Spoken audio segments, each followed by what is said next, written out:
This audio program has been produced as a supplement to Longman preparation course for the TOEFL test, Next Generation iBT, by Deborah Phillips. Copyright 2005 by Pearson Education. All rights reserved. The use of this audio program for the purpose of copying, transforming, or adapting in any manner, in whole or in part, is strictly prohibited without prior consent of Pearson Education. CD 7. Complete Test 1. Listening. This section measures your ability to understand conversations and lectures in English. The listening section is divided into separately timed parts. In each part, you will listen to one conversation and 2 lectures. You will hear each conversation and lecture one time. After each conversation or lecture, you will answer some questions about it. The questions typically ask about the main idea and supporting details. Some questions ask about a speaker's purpose or attitude. Answer the questions based on what is stated or implied by the speakers. You may take notes while you listen. You may use your notes to help you answer the questions. Your notes will not be scored. In some questions, you will see this icon. This means that you will hear, but not see, part of the question. You will now begin this part of the listening section. Questions 1 through 5. Listen to a conversation between a student and a university office worker.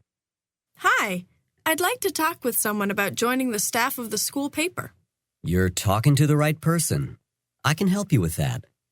Let me ask you a few questions. First, what year of school are you in? I'm a freshman. I'm in my first year. So you've never worked on the school paper before? Not on this school paper. I worked on the school paper in high school. In fact, I was the editor of the school paper in my senior year. Oh, that's very good. So you do have some experience. Yes, lots. But not on a university paper. No, on a high school paper. And you haven't taken any journalism courses here at the university? No, not yet. I did take journalism in high school, but I can't take journalism here until next year because I have so many required classes to take this year. Okay, let me tell you how we select staff writers for the university newspaper. Oh, you do want to be a staff writer on the paper, don't you? For now, yes, I want to be a staff writer. And maybe one day I'd like to have an editorial position. Editorial positions are open only to juniors and seniors. Okay, so maybe my junior or senior year I'd like to have an editorial position. For now, I'd like to be a staff writer. That sounds good. Now let me tell you how we select staff writers. Quite a few people would like to be staff writers on the school paper, and we don't have enough positions for everyone who'd like to be one. Of course. So we have students who'd like to be on the paper submit 3 articles. Can they be articles I've already written for the high school paper? No, they need to be articles about this university from a student's perspective. Okay, 3 articles about the university. And they need to be from 3 different areas. What do you mean by 3 different areas? 3 different aspects of student life, like academics, sports, theater, student government, dormitories, the cafeteria. You understand? Yes, I see. And when should I submit these articles? Whenever you want. After you've submitted your articles, they'll be evaluated by the editorial committee, and a decision will be made as to whether or not you will be awarded a position as a staff writer on the paper. It sounds like I should hand them in soon if I want to get to work on the paper. Yes, but don't submit them too quickly. Take a few weeks. You want to do your best work after all, so take your time and work carefully. I'll do that. Number 1. Why does the student go to this university office?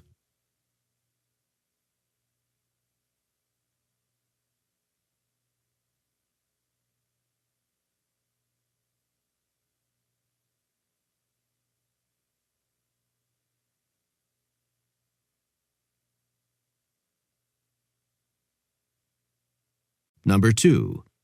Is each of these true about the student's experience?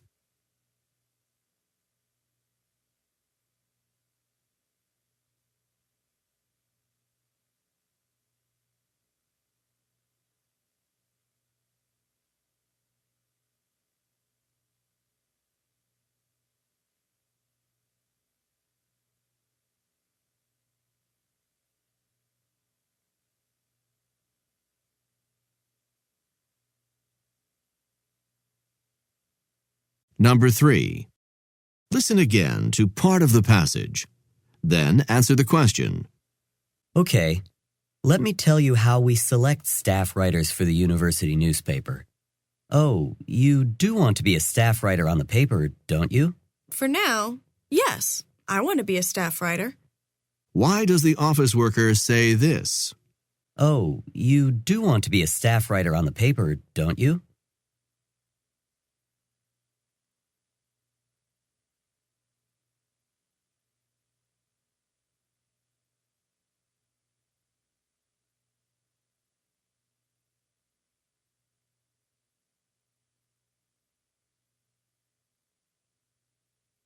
Number 4.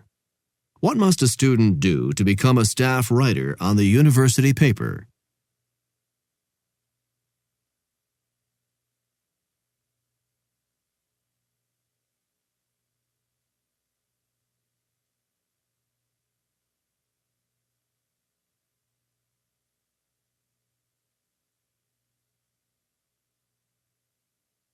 Number 5. What will the student most likely do next?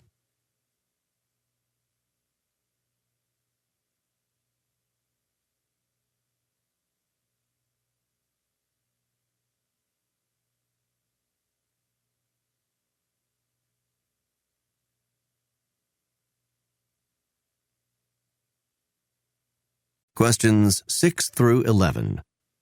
Listen to a discussion from a geography class.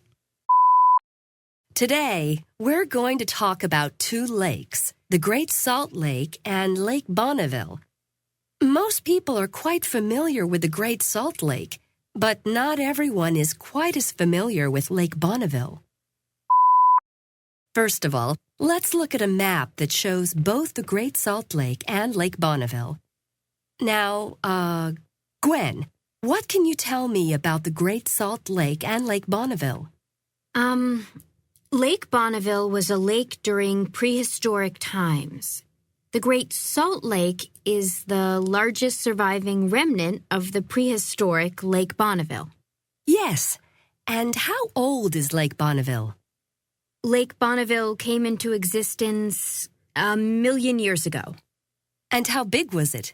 It was an enormous lake that covered about 20,000 square miles. Gwen has explained that the Great Salt Lake is a small remnant of Lake Bonneville, and that Lake Bonneville was 20,000 square miles in size. Now, Nick, just how big is the Great Salt Lake? The present Great Salt Lake is much bigger than Lake Bonneville was. Are you sure? You want to try again? Oops, did I get it backwards? What did I say? I mean, what I meant was that the Great Salt Lake is much smaller than Lake Bonneville. Lake Bonneville was much larger than the Great Salt Lake is today. You got it this time. The Great Salt Lake is much smaller than Lake Bonneville, less than 10% of the size of Lake Bonneville, in fact. The Great Salt Lake covers about 1,700 square miles. This is a rather large lake today, and it's much bigger than the lake that preceded it. And there's another big difference between the two lakes, besides the size. It has to do with the water. Can you tell me how the water in the Great Salt Lake differs from the water in Lake Bonneville? Paul? A big difference between Lake Bonneville and the Great Salt Lake is that Lake Bonneville was a freshwater lake, while the Great Salt Lake, as you can tell from its name, is a saltwater lake. Exactly. Now, let's look at the reasons why this lake has become a saltwater lake and, in fact, has water that is much saltier than ocean water. And what is it that makes the Great Salt Lake so salty? Gwen? What makes the Great Salt Lake so salty is that it has no outlet. 3 rivers feed into it: the Bear, the Weber, and the Jordan River. These rivers carry 1 million tons of minerals and salts into the Great Salt Lake each year. And what about these 3 rivers, the Bear River, the Weber River, and the Jordan River? Nick? These rivers all feed into the Great Salt Lake. They don't provide any outlet from the lake. And how does this make the lake so salty? Paul? Well, there's no way for these minerals and salts to exit from the lake because the lake has no outlet. The water that flows into the lake from these three rivers evaporates and leaves the salts. And how much salt is there in the lake today? Over the lifetime of the lake, 6 billion tons of salts have built up. This is why the Great Salt Lake has a much higher salt content than the oceans. Excellent. You seem to understand the important points about the Great Salt Lake and Lake Bonneville. Now, let's move on to another topic. Number 6. What is the instructor trying to accomplish?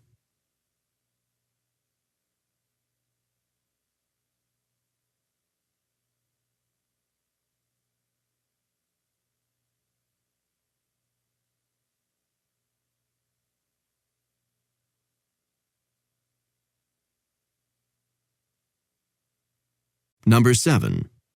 When did Lake Bonneville come into existence?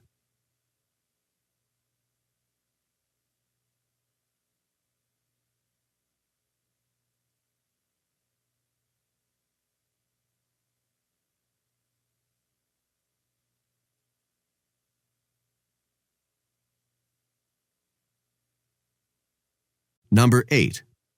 Listen again to part of the passage. Then answer the question.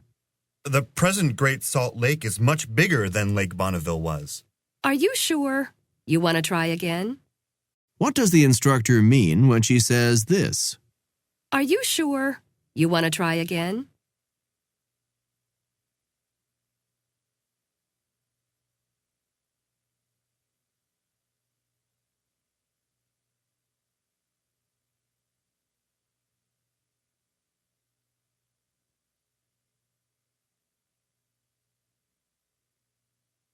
Number 9. What is stated in the lecture about each lake?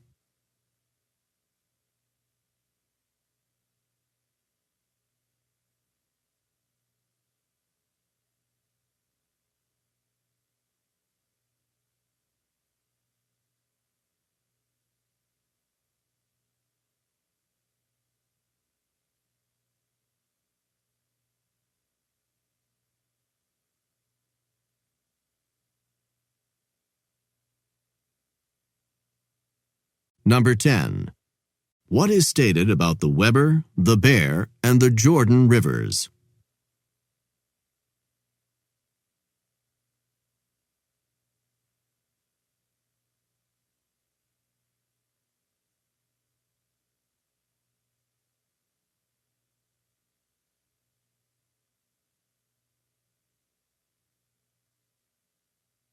Number 11. How much salt has built up in the Great Salt Lake?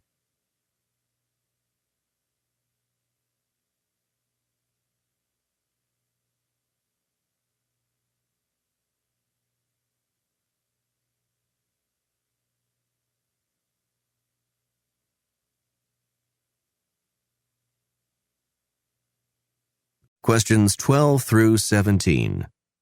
Listen to a group of students who are taking a business class.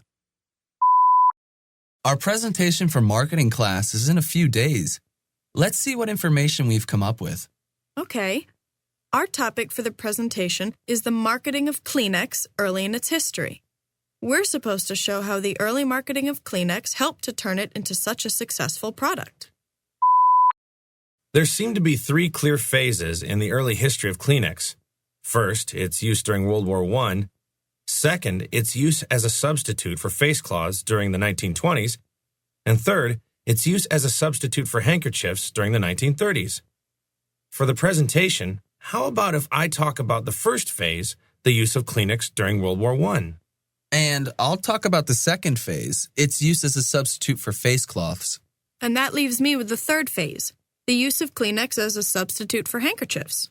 Now, don't forget, we're talking about a marketing class, not a history class. Yes, that's important to remember. Now, why don't we review the key points for each of these phases with an emphasis on the marketing of the product during each phase? Sounds like a good idea to me. So I'll go first. The first phase of the product was its use during World War I. Cotton was in short supply during the war, so the Kimberly-Clark Company developed Kleenex for use in bandages and gas masks. During this first phase, the company didn't need to worry about marketing the product. Because it was during a war, there was very high demand for the product. Now for the second phase. After the war, after World War I, the company had a huge surplus of Kleenex, and it had to market the product. During the 1920s, Kimberly-Clark decided to market Kleenex as a high-end and glamorous substitute for face cloths. It used famous actresses in its marketing, and women who wanted to be glamorous, like the celebrities, used Kleenex in place of face cloths. Now on to the second phase. Oh, sorry, that was the second phase. I'm going to be discussing the third phase. While Kimberly-Clark was marketing Kleenex only for use as a face cloth, a number of people began writing into the company, saying that there was another use for Kleenex besides its use as a face cloth. Kleenex was even more useful as a replacement for handkerchiefs. In 1930, the company's marketing department decided to conduct consumer testing to determine if the product should be presented as a face cloth or as a handkerchief. The results of the consumer testing showed that a large majority thought Kleenex was more useful as a handkerchief than as a face cloth. Number 12. Why are the students meeting?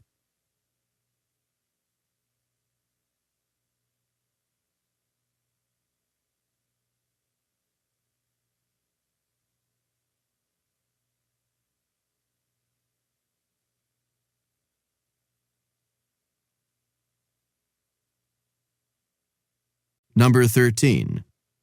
Listen again to part of the discussion, then answer the question. There seem to be three clear phases in the early history of Kleenex. First, its use during World War I.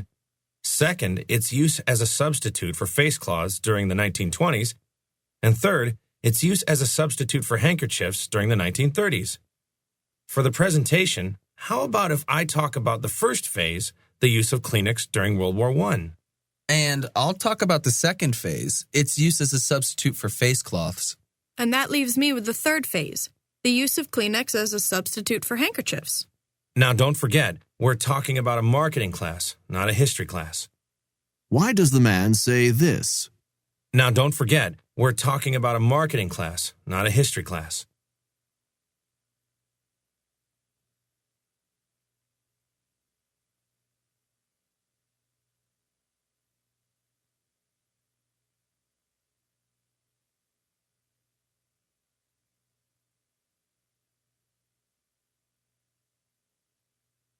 Number 14. With what product was each of these periods of time associated?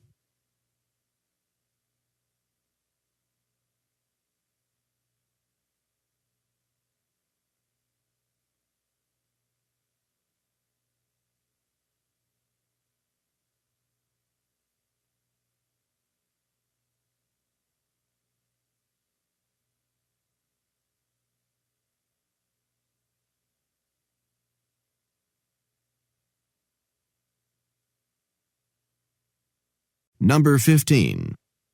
What was the situation at Kimberly-Clark at the end of World War I?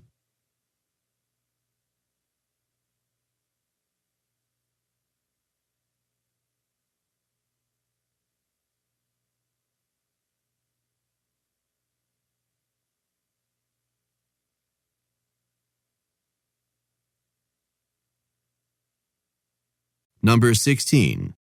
How did Kimberly-Clark learn that its product had a use as a handkerchief?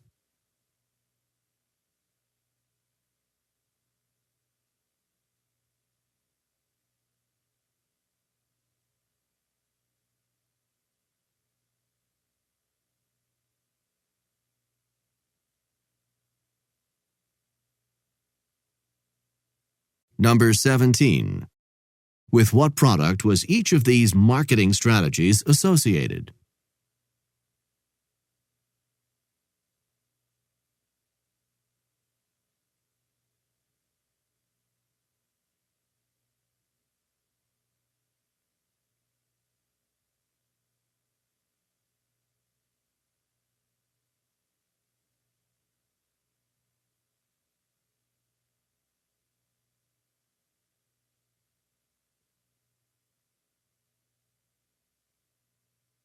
In this part, you will listen to one conversation and 2 lectures.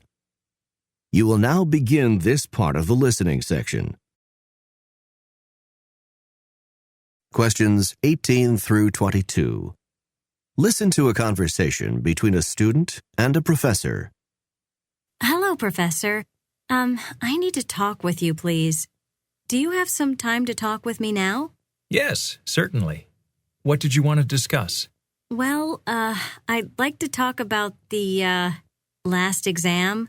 My grade on the last exam. What about your grade on the last exam? It was, very low. I was surprised at how low it was. If your grade was low, perhaps you should have studied harder. Prepared more for the exam. No, it's not that, really. I really studied hard. I went over the material and I learned everything. Okay.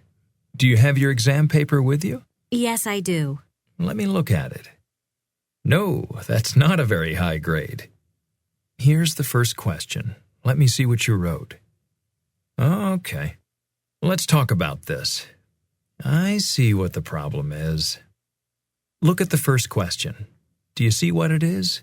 Yes, it asks about 4 steps in a process. Yes, but do you see this word? Evaluation? The question asks you to evaluate the 4 steps in the process. You simply listed the steps. Do you understand what evaluate means? It means to show the strengths and weaknesses of something. That's right. So in this question, you weren't supposed to simply list the steps. You needed to evaluate them. Show the strengths and weaknesses of each one? Yes, exactly. You see, you did list each step accurately. Yes. So that shows you knew the steps in the process. Yes. But you didn't provide any evaluation at all. And that's what I was looking for, not just a list of the steps in the process. So, you see that? Yes, I do now. Okay, then. Let's see what happened in a different question. Okay. Now look at the next question. What does it ask? It asks about 2 theories. It does. It asks about 2 theories, but, very important, it asks you to compare and contrast these 2 theories. Now, look at your response. What did you do in your response? I wrote about the 2 theories. You did. You provided a lot of information about the 2 theories. I mean, a lot of information. And this information about the 2 theories seems quite accurate. But, and this is the key point, you didn't do what the question asked you to do. Do you see what the question asks you to do with these 2 theories? To compare and contrast them? Exactly. So, instead of listing a lot of information about the first theory and then giving a lot of information about the second theory, you should have clearly stated the ways that these 2 theories are similar and different. I should have compared and contrasted them. Exactly. I think the important thing for you to make sure you understand is precisely what I'm asking in a particular question. Now, please understand that on exams, I generally don't ask you to just restate information from the text or lectures. Instead, I usually ask you to respond to the material somehow.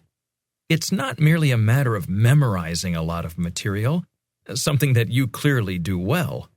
So, is that clear to you now? I think so. I would read and think about the actual questions very carefully, because the next exam will be the same type of exam. I certainly will. And thanks for taking the time to help me. You're welcome. Number 18. Why does the student go to see the professor?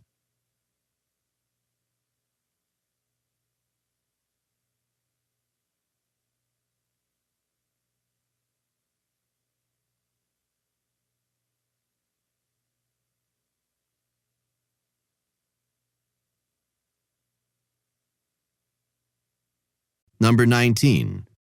How had the student most likely prepared for the exam?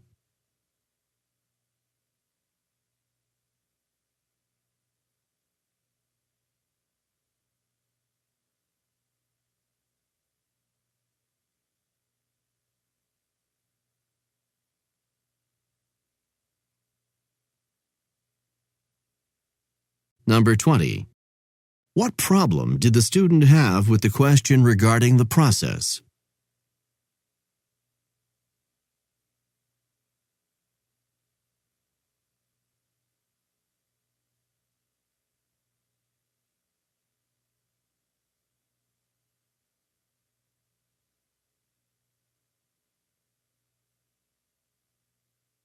Number 21.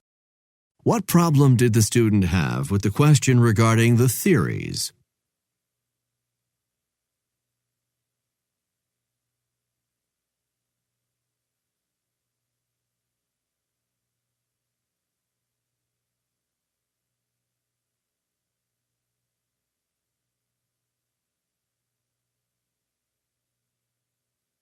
Number 22. Which exam question would this professor most likely use?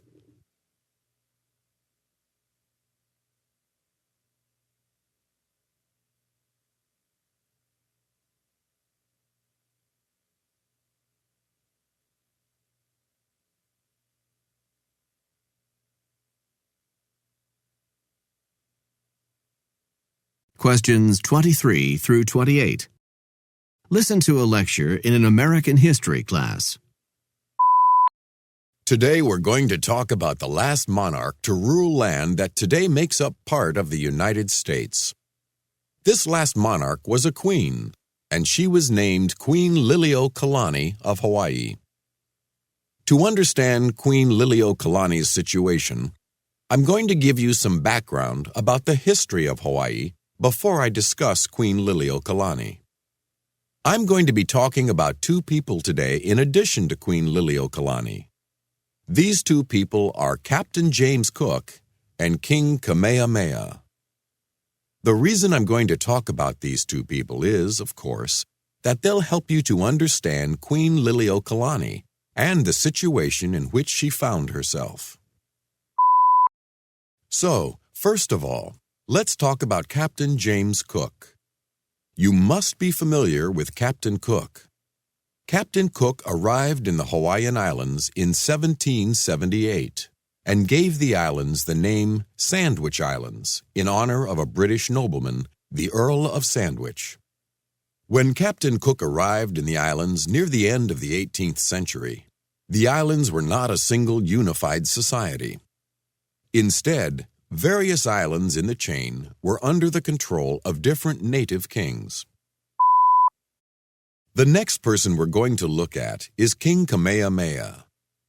Kamehameha spent almost 30 years uniting the Hawaiian Islands under one ruler, and by 1810, only a few decades after Captain Cook's arrival, all of the islands were united under this one king, King Kamehameha. King Kamehameha was the first ruler to reign over all of the islands together. He ruled over all the islands together until he died in 1819. A number of other kings of the Hawaiian Islands followed Kamehameha during the 19th century. Now we'll discuss Queen Liliuokalani, the last monarch of Hawaii. Liliuokalani became queen after her brother, King Kalakaua, died in 1891. Liliuokalani was the first and only female monarch to rule the Hawaiian Islands, and she was the final monarch of Hawaii. Liliuokalani became queen during a period when a large percentage of the population believed that it was better to have a democratic government than a monarchy. Liliuokalani refused to consider ending the monarchy and also refused to consider limiting the power of the monarchy and initiating a democratic government. In 1893, 2 years after she became queen, she developed a constitution granting complete power to the monarch. At that point, she was removed from the monarchy. Over the next few years, there were a number of plots to try to reinstitute the monarchy. By 1898, Liliuokalani had renounced her claim to the royal throne of Hawaii. She received a pension from the government and returned to her royal estates, where she lived out her life for the next 20 years with the title of queen, but without the authority as the last monarch of the Hawaiian Islands. I know that the Hawaiian names can be a bit difficult to remember, but I hope you got the important main points. That it was King Kamehameha who unified the Hawaiian Islands under one monarch, and it was Queen Liliuokalani who was the final monarch of the Hawaiian Islands. That's all for today. Number 23. What does the lecturer mainly discuss?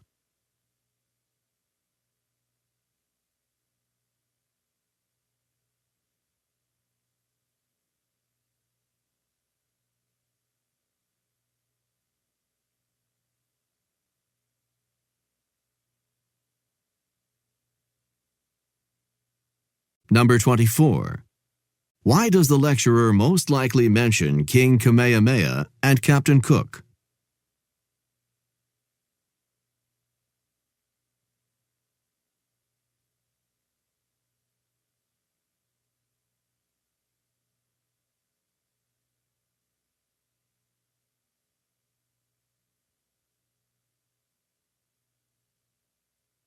Number 25.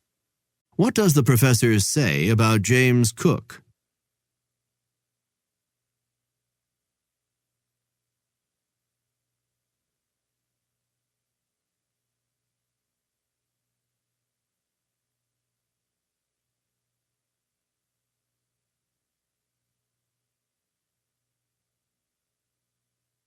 Number 26. What did Liliuokalani believe, according to the professor?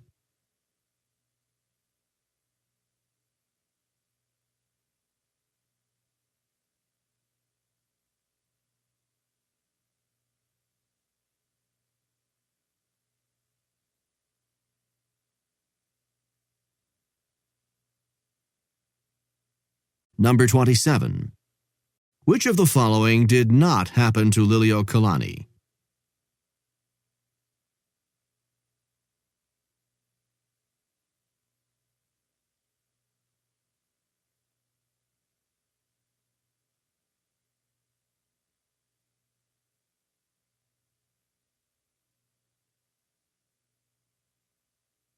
Number 28. When did each person live?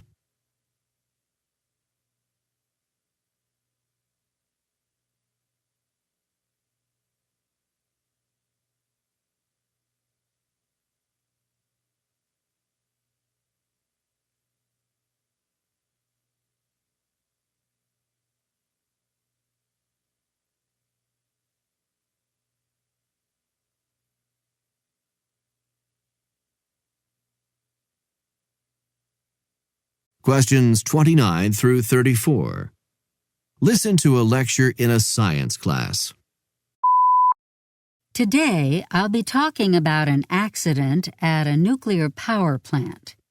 The accident I'll be discussing is the one that occurred at 3 Mile Island in 1979.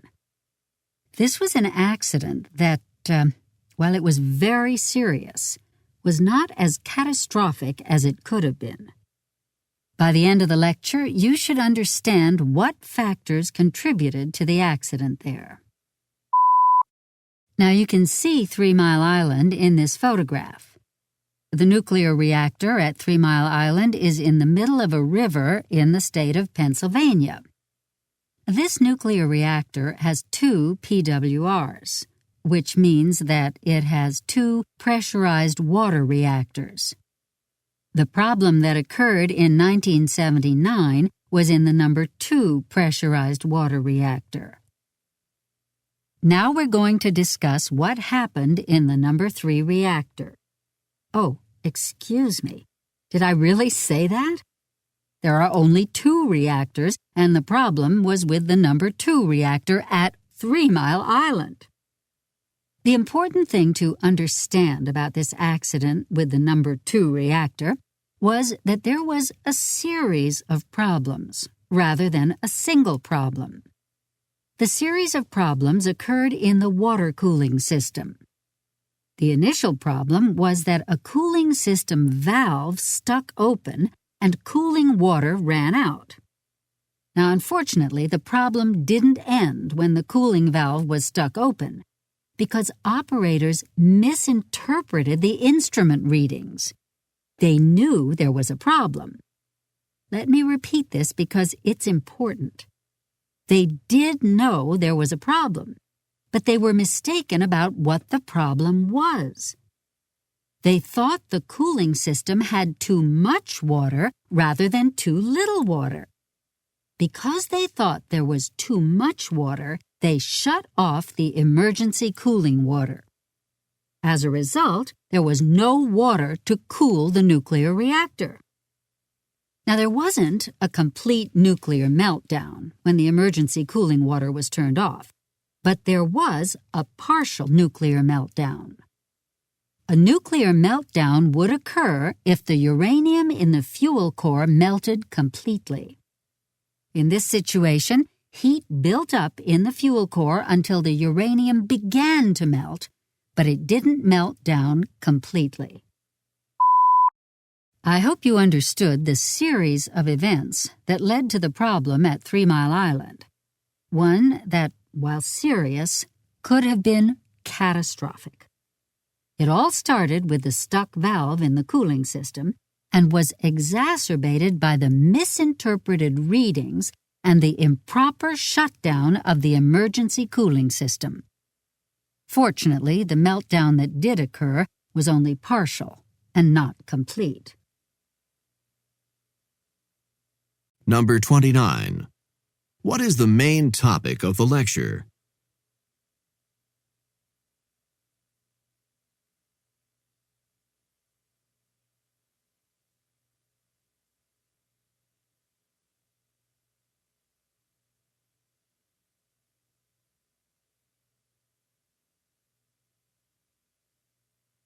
Number 30. How many pressurized water reactors are there at 3 Mile Island?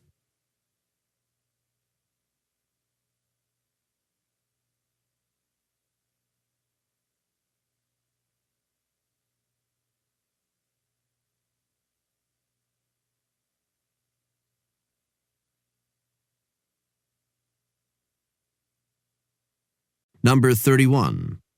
What does the lecturer say about the PWRs during the accident?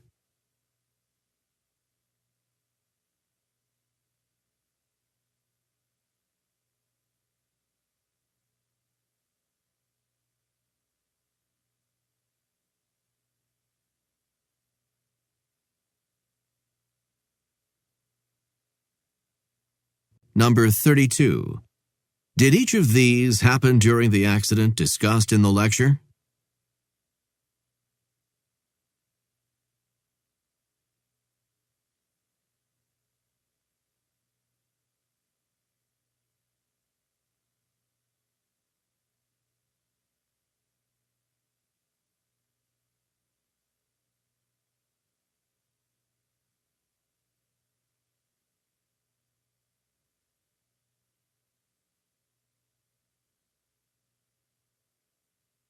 Number 33.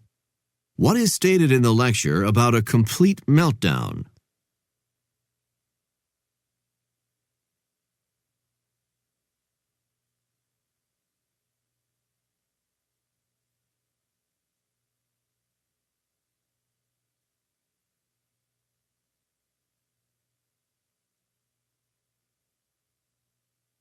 Number 34. How does the lecturer seem to feel about the accident at 3 Mile Island?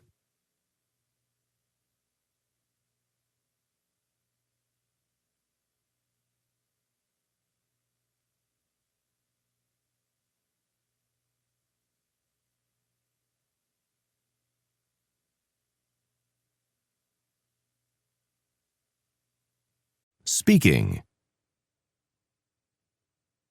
In this section of the test, you will be able to demonstrate your ability to speak about a variety of topics. You will answer 6 questions. Answer each of the questions as completely as possible.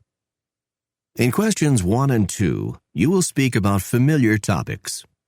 You need to demonstrate your ability to speak clearly and coherently about the topics. In questions 3 and 4, you will first read a short text. You will then listen to a talk on the same topic.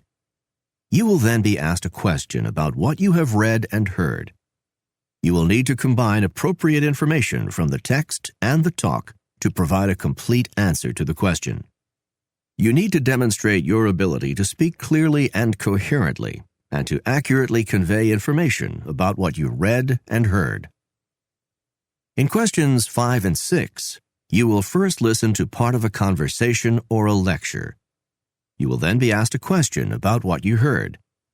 You need to demonstrate your ability to speak clearly and coherently, and on your ability to accurately convey information about what you heard.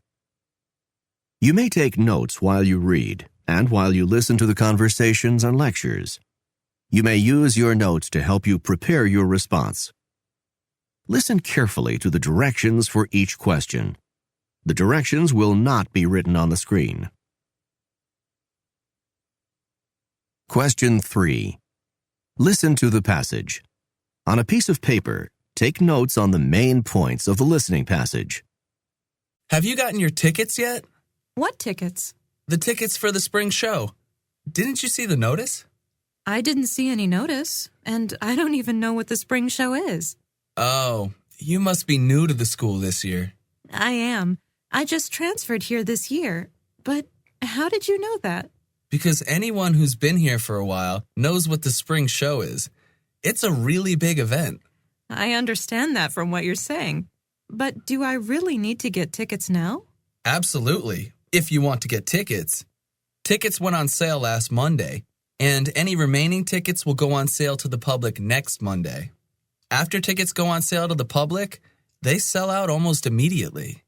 I don't know exactly what the spring show is, but it sounds like I should get tickets right away and find out what it is. Trust me, you won't regret it. How do the students react to the notice about the spring show?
Question 4.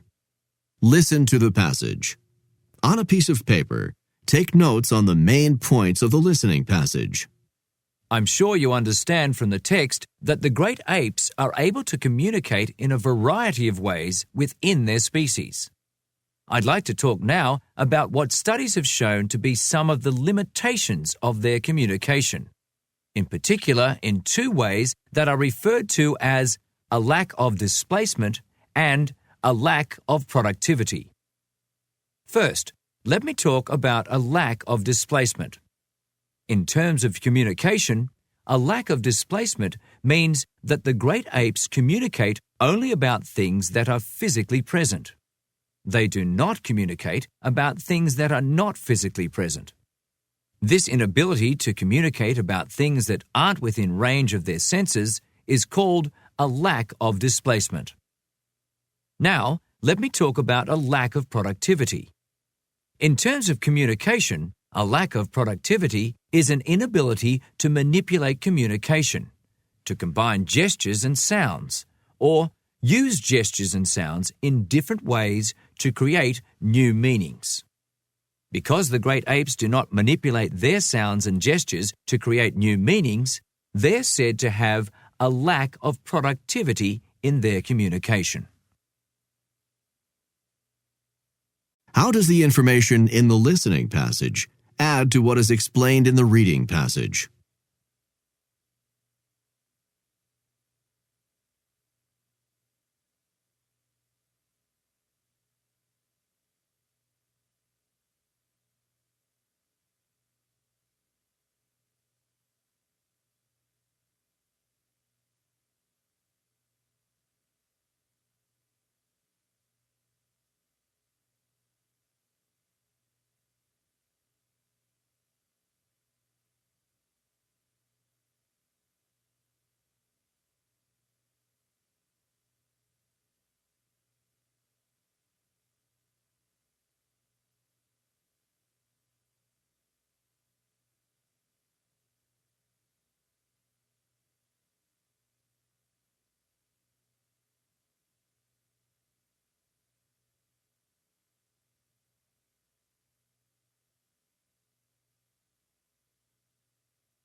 Question 5. Listen to the passage. On a piece of paper, take notes on the main points of the listening passage. Hey, Tina, what's up? You don't look too happy. Oh, I've been trying to choose my classes for next semester. And that's a problem? You don't like choosing your classes for next semester? I actually enjoy doing that. Sometimes I enjoy it, but not this time. Why not? Because I've put off taking some of my required classes, a science class in particular, and now I can't put it off any longer. I have to take a science class next semester. You're dreading taking a science class? That doesn't sound too terrible to me. It doesn't?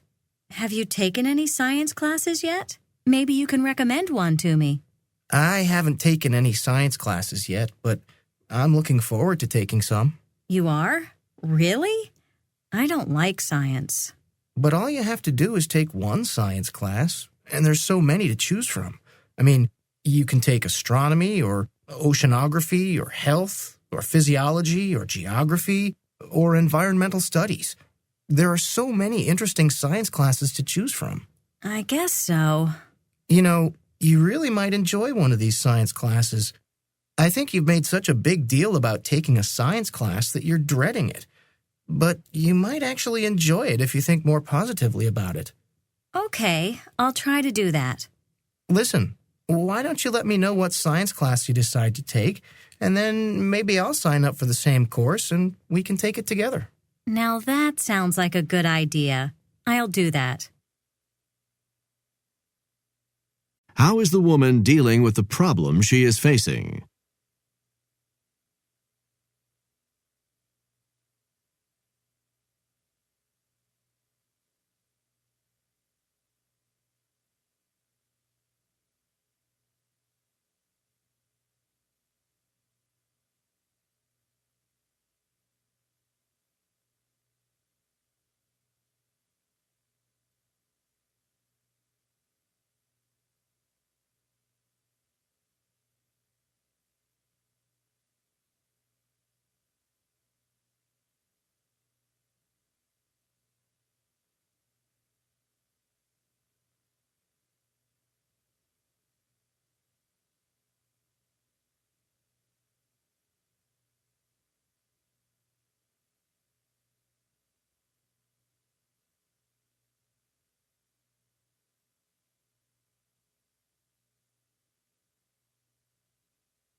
Question 6. Listen to the passage. On a piece of paper, take notes on the main points of the listening passage. Today, I'll be discussing the economic policy known as mercantilism. Mercantilism was the overriding economic policy of major trading nations for almost 2 centuries, from the last part of the 16th century through the beginning of the 18th century, or from the 1580s through the 1720s. Mercantilism. Do you understand this word? It sounds kind of like the word merchant, and it's related in meaning to the word merchant. Mercantilism was an economic policy of nations based on developing international business, a policy dedicated to encouraging business production and to encouraging trade between nations. The goal of mercantilism wasn't simply for nations to encourage business or for nations to try to trade with other nations. And the goal of a mercantilist society wasn't merely to achieve a balance of trade, for each nation to try to balance its imports and exports. Instead, each mercantilist nation was dedicated to amassing national wealth. And to do this, each nation wanted to export more than it imported. Any goods that were exported over and above the amount of goods that were imported would be paid for in gold. It was this amassing of gold in payment for exports in excess of imports that would allow a nation to build wealth. How does the professor describe mercantilism?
Writing. This section measures your ability to use writing to communicate in an academic environment. There will be 2 writing tasks. For the first writing task, you will read a passage and listen to a lecture, and then answer a question based on what you have read and heard. For the second task, you will answer a question based on your own knowledge and experience. Integrated writing directions. For this task, you will read a passage about an academic topic. You will have 3 minutes to read the passage. You may take notes on the passage while you read. The passage will then be removed, and you will listen to a lecture about the same topic. While you listen, you may also take notes. Then you will write a response to a question that asks you about the relationship between the lecture you heard and the reading passage. Try to answer the question as completely as possible, using information from the reading passage and the lecture. The question does not ask you to express your personal opinion. You will be able to see the reading passage again when it is time for you to write. You may use your notes to help you answer the question. You will have 20 minutes to write your response. Typically, an effective response will be 150 to 225 words. You need to demonstrate your ability to write well and to provide complete and accurate content. Now you will see the reading passage. Remember, you can look at the passage again when you write your response. Immediately after the reading time ends, the lecture begins. On the actual test, you will be given 20 minutes to write your response. Please pause the audio and spend 20 minutes writing your response. Question 1. Listen to the passage. On a piece of paper, take notes on the main points of the listening passage. It was really surprising to scientists when they found out that Venus was so hot because the clouds around Venus reflect almost all the light from the sun back into space. The small amount of sunlight that's able to filter through the clouds doesn't seem like anywhere near enough light to make the temperature on Venus so high. Instead, because it's always so cloudy on the surface of Venus, the temperature should be rather cool. You might think that the temperature on Venus is so hot because Venus is so close to the sun, but this isn't really a good explanation for the heat on Venus. The temperature on Venus is even hotter than the temperature on Mercury, which is closer than Venus to the sun, so the proximity of Venus to the sun doesn't explain the high temperature on Venus. Scientists are still not certain why the temperature on Venus is so high, but one possible explanation is Venus's carbon dioxide atmosphere.